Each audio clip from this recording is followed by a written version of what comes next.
بسم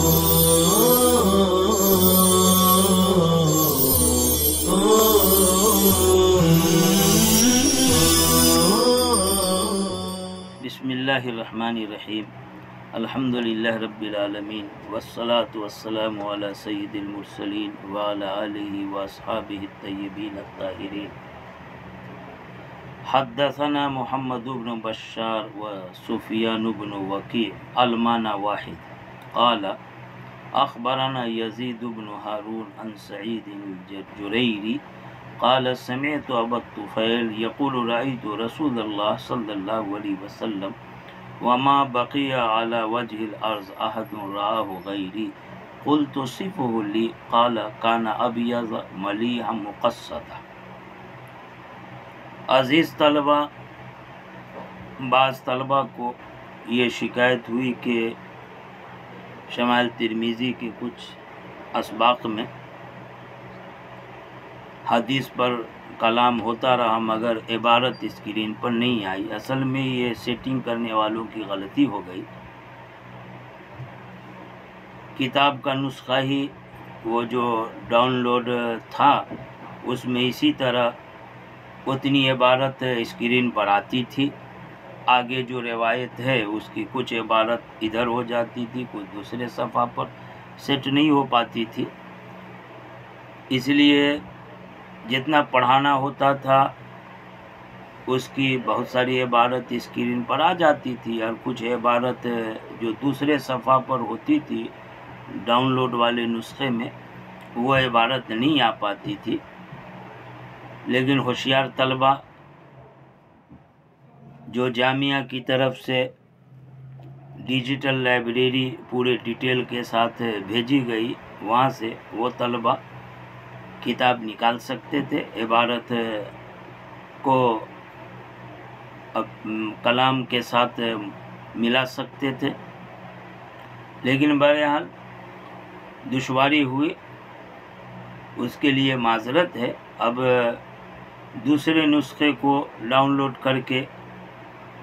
انشاءاللہ تعالی اب جس روایت پر بھی کلام ہوگا اس کی پوری عبارت آتی رہے گی. بعض عزیز طلبہ نے اس کی سیٹنگ کر لی ہے اور اس طرح سے انشاءاللہ وہ جو عبارت نہ ہونے کی غلطی ہوتی تھی وہ دور ہو جائے گی. اور پچھلے اسباق میں جہاں اس طرح عبارت اسکرین پر نہیں آ سکی تھی، کچھ عبارت رہ گئی تھی، تو جامعہ کی جو ڈیجیٹل لائبریری ہے اس میں سے شمائل ترمذی کو آپ نکال لیں اور اس سے عبارت پوری حدیث کی ملا لیں اور اپنے ہر سبق کے ساتھ اس عبارت کو شامل کر کے اس سے آپ حدیث کو سمجھیں. انشاءاللہ آسان ہو جائے گا. کام میں لگے رہیں، اساتذہ بڑی محنت سے کر رہے ہیں اس امید کے ساتھ کہ آپ جیسے یہاں رہ کر کے علم کی طلب میں مشغول ہوتے تھے، گھر پر بھی دوسری مشغولیتوں کو ذرا کم کر کے جو اصل مقصد ہے حدیث پاک سننا، اساتذہ کی تقریر سن کر اور اس سے اپنی روحانی غذا تیار کرنا، علمی پیاس بجھانا، تو خود بھی اور اپنے ساتھیوں کو بھی تنبیہ کرتے رہیں، سمجھاتے رہیں کہ وقت ضائع نہ ہو اور اپنا جو اصل حصول علم کا مقصد ہے وہ فوت نہ ہونے پائے. لہذا امید ہے کہ آپ بڑے طلبہ ہیں، بڑی جماعت کے ہیں، خود دوسروں کو سمجھانے کے لیے تیار ہو رہے ہیں. لہذا اساتذہ جو نصیحت کرتے رہتے ہیں آپ سمجھیں گے اور موقع کا فائدہ اٹھائیں گے. انشاءاللہ تعالی اللہ پاک آپ کے لیے ہر خیر مقدر فرمائے گا. آج کی روایت جو محمد بن بشار کی ہے، امام ترمذی کے دو استاذ ہیں محمد بن بشار اور سفیان بن وکیع، دونوں کے حوالے سے امام ترمذی نے یہ حدیث بیان فرمائی کہ ہم سے سفیان بن وکیع اور محمد بن بشار نے حدیث بیان کی ہے اور دونوں استاذ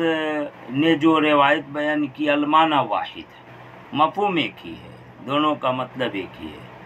گویا لفظ کا فرق ہو سکتا ہے لیکن دونوں کی روایت کردہ حدیث کا مفہوم، اس کے معنی ایک ہی ہیں، دونوں میں کوئی فرق نہیں ہے۔ یہ دونوں فرماتے اخبرنا یزید بن ہارون کہ ہمیں یزید بن ہارون نے خبر دی، اور انہوں نے سعید جریری سے یہ روایت ہے، اور سعید جریری کہتے ہیں میں نے ابو طفیل کو کہتے ہوئے سنا۔ یہ سعید جریری جو راوی ہیں، جریری، یہ جریر کی طرف منسوب، اصل میں جریر ان کے دادا کا نام ہے، لہذا دادا کی طرف منسوب ہو کر کے یہ جریری کہلاتے ہیں۔ ابو طفیل یہ بڑے جلیل القدر صحابی ہیں، کنیت ہے ابو طفیل، اصل ان کا نام عامر بن واصلہ ہے۔ یہ صحابہ کرام میں سب سے آخر میں انتقال فرمانے والے صحابی ہیں، چنانچہ ہمارے امام اعظم امام ابو حنیفہ رحمۃ اللہ علیہ کو جو بزرگوں نے تابعین میں سے شمار فرمایا ہے، وہ اسی بنا پر کہ حضرت امام اعظم امام ابو حنیفہ رحمۃ اللہ علیہ جن صحابہ کرام سے ملاقات فرمائے ہیں ان میں سے ایک حضرت عامر بن واصلہ ابو طفیل بھی ہے۔ ان کی ملاقات ہے، ایک صحابی کی ملاقات پر انہیں تابعیت کا مقام حاصل ہوتا ہے، امام اعظم رحمۃ اللہ علیہ تابعی ہو جاتے ہیں۔ کہتے ہیں سعید جریری کہ میں نے ابو طفیل یعنی عامر بن واصلہ کو کہتے ہوئے سنا۔ کیا ارشاد فرمایا انہوں نے؟ رأیت رسول اللہ صلی اللہ تعالی وسلم، کہ میں نے آپ صلی اللہ علیہ وسلم کو دیکھا، میں نے آپ صلی اللہ علیہ وسلم کی رؤیت کا شرف حاصل کیا۔ وما بقی علی وجہ الارض احد رآہ غیری، اور روئے زمین پہ آج میرے علاوہ کوئی ایسا آدمی باقی نہیں بچ رہا جو حضور کو دیکھا ہو، یعنی حضور کے دیکھنے والوں میں آج روئے زمین پہ میں اکیلا تنہا آدمی باقی رہ گیا ہوں، میرے علاوہ اور جو حضورت کی زیارت سے شرف حاصل کرنے والے تھے سب دنیا سے رخصت ہو گئے۔ یہ جو انہوں نے فرمایا وما بقی علی وجہ الارض احد رآہ، کہ روئے زمین پہ کوئی باقی نہیں رہا جنہوں نے حضور کو دیکھا ہو میرے سوا، یعنی اکیلا اب حضور کے دیکھنے والوں میں تنہا باقی رہ گیا، یہ جملہ حضرت ابو طفیل نے فخر تکبر کے طور پر نہیں ارشاد فرمایا، بلکہ اپنے بیان کی تاکید اور توثیق اور صحت کے لیے بتایا۔ بتانے کا مقصد یہ ہے کہ حضرات صحابہ کرام میں میرے علاوہ کوئی بھی اس وقت ایسا حیات سے نہیں ہے جو حضور کو دیکھا ہو، لہٰذا حضور کا حلیہ مبارک، حضور کے خصائل، حضور کے اعمال جو میں بتا سکوں گا وہ کوئی نہیں بتا پائے گا، چنانچہ مجھ پر اعتماد کر کے مجھ سے حضور کے حلیہ اور خصائل اور اعمال کے بارے میں پوچھے جانے چاہیے۔ اس وجہ سے انہوں نے یہ بات ارشاد فرمائی فخر اور تکبر کے طور پر۔ یہ بھی بتانا مقصود ہو سکتا ہے کہ یہ میرے لیے سعادت کی بات ہے کہ میں آخر آدمی جو حضور کے دیکھنے والوں میں سے ہوں، لہٰذا میرا دیکھنا یہ دیدہ ہوگا اور دوسروں سے کہا ہوا شنیدہ ہوگا، اور شنیدہ کئی بود مانند دیدہ، کہ سنا ہوا دیکھے ہوئے کے مقابلے میں کہاں ہو سکتا ہے۔ حضرت سعید جریری جو حضرت ابو طفیل سے یہ حدیث بیان کرتے ہیں، انہوں نے کہا قلت، میں نے کہا، یہ قلت میں نے کہا سعید جریری ہے، اپنے استاذ ابو طفیل سے کہا کہ صفہ لی، صف وصف یا صف سے امر کا صیغہ، کہ حضور کا حلیہ میرے لیے بیان فرمائیے کہ حضور کیسے تھے، اوصاف بتائیے۔ قال، تو ابو طفیل نے کہا کانا ابیض ملیحا، کہ آپ صلی اللہ علیہ وسلم گورے رنگ کے سفید تھے، ملیحا ملاحت والے تھے یعنی سرخی مائل، اور مقصد حضور کا جسم مبارک درمیانہ تھا، معتدل تھا، یا حضور کا جو رنگ تھا وہ سرخ اور سفید رنگ کے درمیان یعنی دونوں رنگوں کا مجموعہ، یعنی انتہائی حسین جمیل رنگ تھا آپ صلی اللہ علیہ وسلم کا۔ یہاں آپ صلی اللہ علیہ وسلم سے کس قدر عشق اور محبت ہے اور شوق ذوق کا اندازہ لگائیں کہ اپنے استاد سے حضور کا حلیہ مبارک پوچھ رہے ہیں سعید جریری، اور حضرت ابو طفیل اپنے شاگرد کے ذوق اور شوق کی تسکین کے لیے کس قدر آپ صلی اللہ علیہ وسلم کے اوصاف کو بیان فرما رہے ہیں، آپ کا حلیہ مبارک بیان کر رہے ہیں کہ آپ کی برگزیدہ ذات اعلیٰ صفات کی حامل وہ اسی طرح کی تھی، تاکہ سننے والے کو حضور کی ذات سے ایک خاص تعلق قائم ہو جائے، عشق و محبت کا رشتہ جڑ جائے۔ روایت میں جو ابیض کا لفظ ہے اور ملیح کا اور مقصد کا، مقصد نہیں مقصد، تقصید باب تفعیل سے اسی مفعول ہے، تینوں لفظ ایسے ہیں جن سے آپ کی حسن و جمال کے کمال کو بتانا مقصود ہے، یعنی حسن و جمال کی تمام صفات آپ صلی اللہ علیہ وسلم کے رنگ روپ اور سراپے میں پائی جاتی تھی۔ ابیض تو سفید اور گورے رنگ کو کہتے ہیں، ملیح نمکین یعنی دلکش جاذب نظر، جس میں یعنی ایسی سفیدی جس میں سرخی ملی ہوئی ہو، اس کو ملیح کہتے ہیں، جس کو ماقول میں گندم گوں سے بھی تعبیر کیا گیا۔ ملیح کے بارے میں ایک قول یہ ہے کہ ملیح کا مطلب سمین کے بھی ہے، یعنی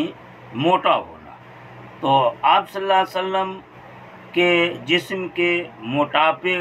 کا وہم ہو سکتا تھا لفظ ملیح سے کہ آپ موٹے تھے، اور موٹے ہونے میں افراط کا وہم ہو سکتا تھا، یعنی بہت زیادہ موٹے ہو، اس لیے آگے مقصد کا لفظ لا کر کے موٹے ہونے میں افراط کے وہم کو زائل کر دیا گیا کہ آپ مقصد تھے۔ مقصد بتایا کہ اسی مفعول تقصید سے، جس کے معنی متوسط کے آتے ہیں، یعنی آپ بھرے ہوئے بدن کے تھے لیکن افراد کے طور پر موٹے نہیں تھے، بلکہ میانہ جسم والے، متوسط معتدل جسم والے تھے، یعنی جسم بھرا ہوا تھا، بہت موٹا نہیں تھا، بہت لاغر دبلا نہیں تھا، بلکہ بیچ بیچ کا تھا۔ یہ آپ صلی اللہ علیہ وسلم کے حلیہ مبارک کو حضرت ابو طفیل نے بیان فرمایا، جس کو سعید جریجی نے روایت فرمائی۔ آگے کی جو روایت ہے، اس دوسری روایت حضرت عبداللہ بن عبد الرحمن ہیں، جو امام ترمذی کے استاذ ہیں۔ اس روایت میں ایک راوی آتے ہیں ابراہیم بن منذر حزامی۔ ابراہیم بن منذر حزامی، یہ حزام ان کی خاندانی نسبت ہے، ان کے خاندان میں کسی جد امجد کا نام حزام تھا، اسی لیے اس کی طرف نسبت کر کے ان کو حزامی کہتے ہیں، اور اسی نام سے وہ پورا قبیلہ ان کا ہے، قبیلہ بنو حزام۔ آگے ایک راوی ہے عبدالعزیز بن ثابت زہری۔ یہ زہری قبیلہ بنی زہرہ کی طرف نسبت کی وجہ سے، یعنی ان کا تعلق قبیلہ بنی زہرہ سے ہے۔ اسی طرح راوی ہیں اسماعیل بن ابراہیم، جن کا تعارف کرایا ابن اخی موسیٰ ابن عقبہ۔ یہ اسماعیل بن ابراہیم ابن اخی موسیٰ ابن عقبہ، یہ ابن اخی موسیٰ ابن عقبہ جو ہے وہ اسماعیل کے لیے یا تو دوسری صفت ہے یا بدل ہے، تو مطلب یہ ہوگا کہ یہ اسماعیل بن ابراہیم جو ہے وہ موسیٰ بن عقبہ کے بھائی کے بیٹے ہیں، یعنی موسیٰ بن عقبہ کے بھتیجے ہیں۔ انہوں نے حدیث بیان کی اور انہوں نے روایت لی موسیٰ بن عقبہ سے، انہوں نے قریب سے، انہوں نے ابن عباس سے، اور ابن عباس رضی اللہ تعالیٰ عنہما نے ارشاد فرمایا کان رسول اللہ صلی اللہ علیہ وسلم افلج الثنیتین، کہ آپ صلی اللہ تعالی وسلم کے سامنے کے دونوں دانت میں قدر کشادگی تھی، تھوڑا سا فاصلہ تھا، یعنی بالکل دانت ایک دوسرے پر چڑھے ہوئے گنجان ملے ہوئے نہیں تھے۔ افلج الثنیتین کا یہ مطلب اذا تکلم، جب آپ تکلم فرماتے، بول روئی یا تو دیکھا جاتا ایسا کن نور، جیسے کہ نور ہو جو آپ کے سامنے کے دانتوں کے درمیان سے نکل رہا ہو۔ روایت میں آپ صلی اللہ علیہ وسلم کے سامنے کے جو دونوں دانت تھے، ان دانتوں میں ایسا حسن تھا کہ ان میں قدر کشادگی تھی، یعنی بالکل وہ ملے ملے نہیں تھے۔ سامنے کے دونوں دانتوں کو ثنیتین بولتے ہیں۔ یہ آپ صلی اللہ علیہ وسلم کے دانتوں کے حسن کو بیان کیا گیا، اور حضور کے تکلم کو بتایا کہ آپ کا تکلم کیسا ہوتا تھا، کہ جب آپ بولتے تھے تو آپ صلی اللہ علیہ وسلم کے دانتوں کے درمیان سے نور پھوٹتا ہوا نظر آتا تھا، دکھائی پڑتا تھا۔ مشہور ہے کہ ایسا بولتا ہے، لگتا ہے بول نہیں رہا بلکہ منہ سے پھول جھر رہے ہیں۔ اور یہاں آپ صلی اللہ علیہ وسلم کا معجزہ تھا کہ آپ جب بولتے تو ایسا لگتا بول نہیں بلکہ منہ سے نور پھوٹ رہا۔ یہ آپ کے تکلم کے وقت میں آپ کے دانتوں کے درمیان منہ سے روشنی یا نور کا نکلنا، یہ خرق عادت اور معجزہ کے طور پر تھا۔ یہ آپ کی نبوت کی علامت کے طور پر سب کو اس طرح کا نور اور روشنی نظر آتی تھی۔ غرض یہ کہ آپ صلی اللہ علیہ وسلم کے کلام کو جو دانتوں کے درمیان سے نکلتا ہے، اس کو نور سے تشبیہ دی گئی۔ یا تو نور سے تشبیہ دینا حصی طور پر ہے، جیسا کہ رویہ میں کہا گیا، یعنی دیکھا جاتا تھا، نظر آتا تھا، یہ بالکل مشاہدے کی چیز اور محسوس کی جانے والی چیز تھی۔ اس صورت میں آپ صلی اللہ علیہ وسلم کے دانتوں کے درمیان سے نور کا نکلنا، یہ آپ صلی اللہ علیہ وسلم کے لیے معجزہ ہوتا تھا۔ اور یہ بھی مطلب لے سکتے ہیں کہ یہ کلام کو جو نور سے تشبیہ دی گئی تو مطلب ہے جیسے نور سے روشنی پھوٹتی ہے اور اندھیرا ختم ہوتا ہے، اجالا بھی کرتا ہے، اسی طرح آپ صلی اللہ علیہ وسلم کے کلام مبارک سے ظلمت کا خاتمہ ہوتا تھا اور ہدایت کی روشنی ہر طرف پھیلتی تھی۔ آپ صلی اللہ علیہ وسلم کا کلام ظاہراً بھی اور باطناً بھی نور سے بھرا ہوتا تھا، روشنی تھا یا روشنی کا ذریعہ تھا۔ دعا ہے کہ اللہ پاک آپ صلی اللہ علیہ وسلم کے منور کلام سے ہم سب کو مستفید ہونے کی توفیق عطا فرمائے، اور ان منور کلام سے ہمارے قلوب کو اللہ منور فرمائے۔ وآخر دعوانا ان الحمدللہ رب العالمین۔ انشاءاللہ کل سے دوسرا باب ما جاء فی خاتم النبوہ، آپ صلی اللہ علیہ وسلم کی مہر نبوت جس کا ذکر ضمنی طور پر ماقبل کی روایت میں آیا، مستقل امام ترمذی نے باب قائم فرمایا، کل سے اس پر کلام ہوگا۔ وآخر دعوانا ان الحمدللہ رب العالمین۔